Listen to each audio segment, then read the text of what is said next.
இப்போ ஒரு சின்ன சம்பவம் ஆகிட்டு என்னன்னு கேட்டிங்கன்னா, ரெஞ்சு பின்னு வந்து கலண்டுட்டு ரோட்டில் வரும்போது எப்படி கலண்டுச்சு அப்படின்னு கேட்டிங்கன்னா, இஞ்சிகளப்போ ஓட்டிக்கிட்டு இதிலேருந்து இப்படி டேர்னிங் ஆகி வந்தோன்னா வரும்போது நம்ம மேலே தான் தப்பு. வீட்டுக்கு போகிற ஆர்வத்தில் சல்லுன்னு திரும்பும் போது கலப்பை ஒரு சைடு டம்முன்னு அடிச்சுது. முன்னாடி தெரியும் பார்த்தா ரெஞ்சு பின்னை காணோம். பாருங்கள் ரோட்டில் எப்படி கட்டாயி கிடக்குன்னு.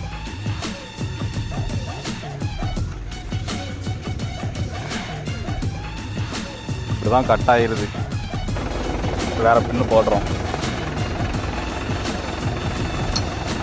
இப்போ நம்ம அந்த திரும்பும்போது கட்டானதை பார்க்கல அப்படின்னா கலப்பை ரோட்டில் தான் கிடக்கும்.